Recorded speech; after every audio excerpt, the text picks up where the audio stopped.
We're just days away now from July 31st, when the public comment period for the pro-life Protect Life rule will come to an end.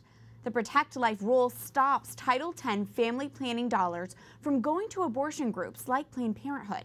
That means, if finalized, Planned Parenthood will lose up to $60 million of our tax dollars each year, their second largest source of tax funding. President Donald Trump recently issued the Protect Life rule, but it must first undergo a 60-day public comment period. The deadline to comment is July 31st. Stay tuned and we'll tell you how you can do that and submit a public comment. But on Capitol Hill, Congresswoman Cathy McMorris Rodgers has been supporting this pro-life proposal. I spoke with her recently about that and more. Here's our interview. Congresswoman, thank you for your time. Thank you. Good to be with you. First off, we are quickly approaching the July 31st public comment period deadline for the Protect Life rule. This is a rule you have supported. Congresswoman, tell us why. Yes, I do support the Protect Life rule. I was pleased to see the president take this action regarding Title X funding. What we're talking about are taxpayer dollars that are used to help support preventative services for women across this country. What this rule will do is ensure that taxpayer dollars only go for the intended purpose and not be used for abortions. How do you respond then, Congresswoman, to abortion lobbyist talking points claiming the Protect Life rule is a gag rule and it would jeopardize the health of women in the United States? It is the law of the land that taxpayer dollars are not to be used for abortion. And what this rule simply does is ensure that the taxpayer dollars will only go for the intended purpose and not be diverted for other purposes. I want to turn now to another important story on Capitol Hill, the pending Senate confirmation hearings for Judge Brett Kavanaugh to the Supreme Court. Why are you, Congresswoman, encouraging the Senate to confirm Kavanaugh? And why is this something our pro-life viewers should be following closely? Well, obviously this is a very important decision, who's on the Supreme Court. I'm really excited about Judge Kavanaugh. First of all, he has a tremendous record and experience that he will bring to the Supreme Court. But most of all, I'm excited about having someone on the Supreme Court that recognizes and will respect the Constitution and will protect individual rights, individual freedoms. And so for anyone who believes that that is important and is fundamental to our country, we need to make sure that we are supporting Judge Kavanaugh. Finally, Congresswoman, you are the highest-ranking Republican woman in Congress, and you are outspoken about your pro-life views. Can you explain how did becoming a wife and mother play a role in your pro-life beliefs? Yes, I've been pro-life for a long time, and I believe that every life should be celebrated and cherished. I was single when I was first elected to Congress, and then I got married and became a mom, and it's been the greatest blessing in my life. And I'm grateful today to have 3 young kids. They are the joy every day in my life. Now, our oldest, Cole, he's now 11 years old. He was born with that extra 21st chromosome that most people know is Down syndrome. And it isn't what we had imagined. It isn't what Brian and I ever thought that we would experience. But he teaches me and he reminds me every day of the value of every life.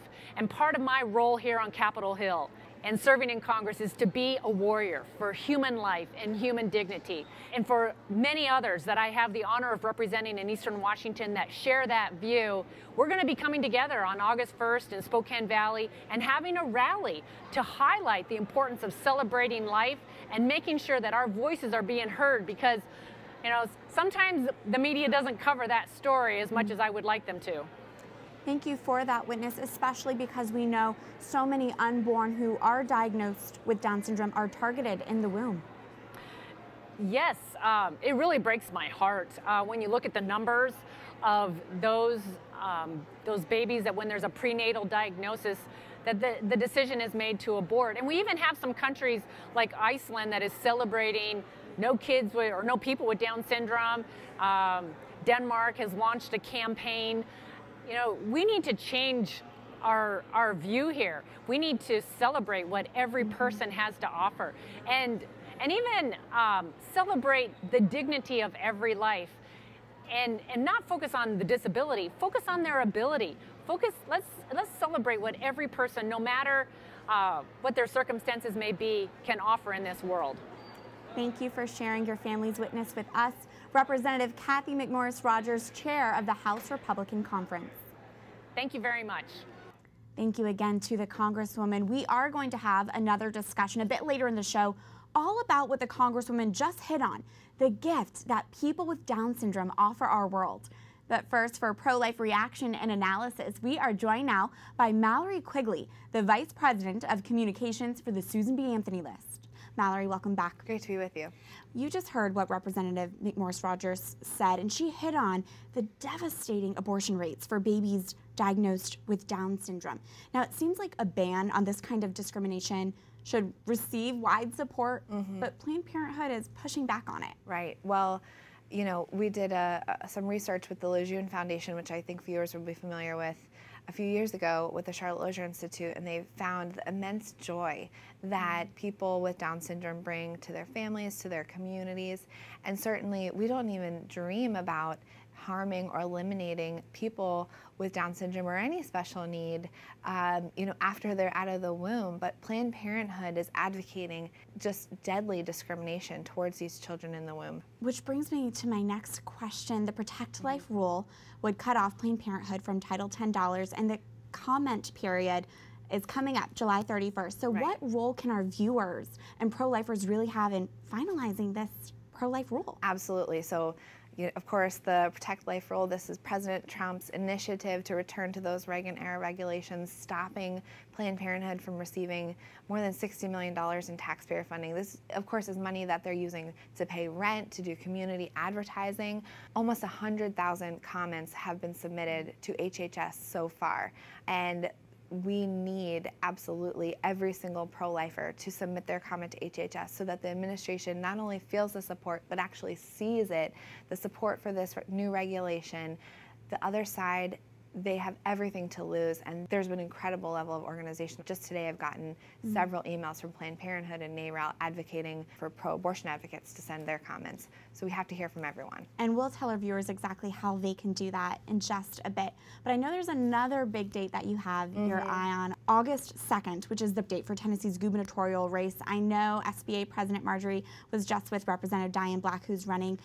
What should our viewers know about this race? Yes, well, this is an incredibly important race. Congressman Diane Black is the go-to leader that we seek out in the House when we need pro-life legislation to be championed by someone. The pro-life cause is so much at the heart of her. This is how Congressman Black got her start in politics in the state of Tennessee. So to send her back to Tennessee as the governor, where she can help usher in a new era of protections for pro-life for unborn children, it will be incredible. We just need everyone in the state of Tennessee to get out and support her. And ahead of every big race, SBA, the Susan B. Anthony List, always has a big field game. The New York Times even recently highlighted this, recently, the ground game there. Why is that face-to-face and going door-to-door, why is that so important when we can reach people on social media and through television? Sure, and of course, no one knew better than Mother Angelica the power of reaching people through television and media, but I think that face-to-face conversation is so important, especially as we've become just saturated with entertainment and media coming at us every day on our phones, on our televisions, on our radios. So what we do with our canvassing operation is to meet voters at their door, talk to them, have a one-on-one conversation. And to have that dialogue. Absolutely. It's so important. So valuable. Mallory Quigley, Vice President of Communications for the Susan B. Anthony List. Thanks for being here. Always.